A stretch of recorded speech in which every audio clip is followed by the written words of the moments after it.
घराच्या पुढे बेलाचे झाड असणे शुभ की अशुभ? पुराणानुसार माता पार्वती जेव्हा तपश्चर्या करत होत्या तेव्हा त्यांच्या डोळ्यातून अश्रू खाली पडले. त्यातून बेल वृक्षाची निर्मिती झालेली आहे. बेलाचं झाड आपल्या घरासमोर लावून शुभ आहे की अशुभ आहे, असा प्रश्न अनेकांना पडतो. त्यांनी अगदी व्यवस्थित आहे का? बेलाच्या वृक्षामध्ये ब्रह्मा, विष्णू आणि महेश हे त्रिदेव वास करतात. बेलाच्या मुळांमध्ये ब्रह्मदेव, मध्यम ते श्रीहरी, श्रीविष्णू आणि अग्रभागात शिवशंभो वास करतात. बेलाचं झाड हे प्रत्यक्ष शिवस्वरूप आहे. महादेव स्वरूप आहे. या झाडाचा केवळ दर्शन मात्रने, केवळ स्पर्शाने व्यक्तीची अघोर पापातून मुक्तता होते.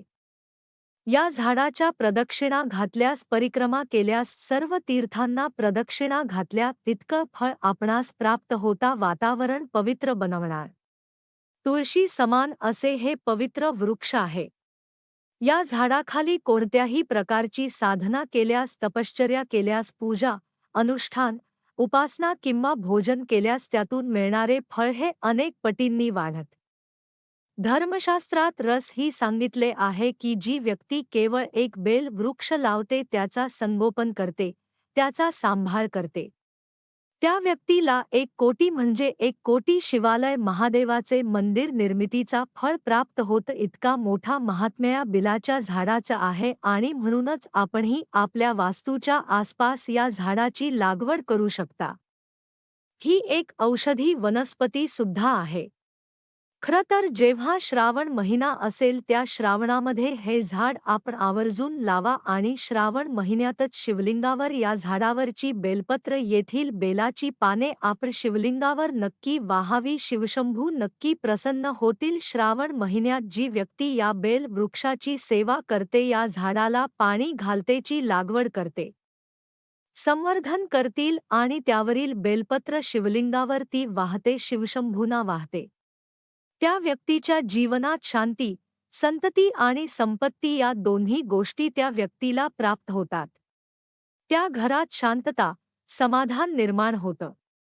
मूल बाळ होत नसेल तर संततीची प्राप्ती होते, संतान प्राप्ती होते आणि संपत्ती म्हणजे धन, वैभव, पैसा सुद्धा त्या व्यक्तीला प्राप्त होतो. लक्ष्मी कृपा सुद्धा असते. बेलपत्र तोडताना या वृक्षाला कोणतंही नुकसान पोहोचणार नाही. अनेकजण याच्या फांद्या तोडतात, काहीजण झाड तोडतात. लक्षात ठेवा, या झाडाला जर तुम्ही हे झाड लावलं तर तुमचा वंश वाढतो. मात्र बेलात झाड तोडणे यामुळे वंश खुंटू शकतो. जे काही सांगतो आहे ही सर्व माहिती शास्त्र शुद्ध आहे, शास्त्रोक्त आहे. त्यामुळे या वृक्षाची आज्ञा घेऊन आपण बेलपत्र तोडत आत घेणे म्हणजे काही फक्त हात जोडून आपण बेलपत्र तोडणार आहात आणि त्याची परवानगी, त्याची आज्ञा आपण या झाडाकडून घ्यावी. मित्रांनो, हे झाड नक्की कुठे असावं? वास्तुशास्त्र तसेच हिंदू धर्मशास्त्र असं मानतात की बेल झाड जर आपल्या वास्तूच्या पाठीमागे असणं अत्यंत शुभ आहे. मात्र काही कारणास्तव जर तुम्ही आपल्या वास्तूच्या पाठीमागे या झाडाची लागवड करू शकत नसाल तर अशा वेळी आपल्या घरातून बाहेर पडताना आपला जो उजवा हात आहे, ज्याची उजवी बाजू आहे, या उजव्या बाजूकडे हे झाड असायला हवं. लक्षात ठेवा, जेव्हा तुम्ही तुमच्या घरातून बाहेर पडता येते, तुमच्या उजवीकडे हे झाड असायला हवा. जर हे झाड हवी असेल तर काय होतो, यामुळे घरात पैसा तर येतो, मात्र आलेला पैसा टिकत नाही. तो या ना त्या मार्गाने घराबाहेर पडू लागतो. या झाडाखाली कोणत्याही प्रकारे सांडपाणी जाणार नाही, खाण्याच्या वस्तू पडणार नाही, टाकाऊ वस्तू त्या ठिकाणी जाणार नाहीत, याचीही काळजी आपण या ठिकाणी घ्यायला हवी. कारण कोणताही असू देत, सोमवारपासून ते अगदी रविवारपर्यंत प्रत्येक वारी वेगवेगळ्या देवी देवता, 33 कोटीच्या देवी देवता आहेत. यातील वेगवेगळ्या देवी देवता या वृक्षाखाली येऊन जप, पाणी, पूजन करत असतात आणि म्हणून या ठिकाणी स्वच्छता ठेवणं हे अतिशय महत्त्वाचं आहे. नजर दोषापासून कोणत्याही प्रकारच्या बाधेपासून वाचवणार हे झाड आहे. हे झाड आपण आपल्या वास्तूमध्ये नक्की लावा.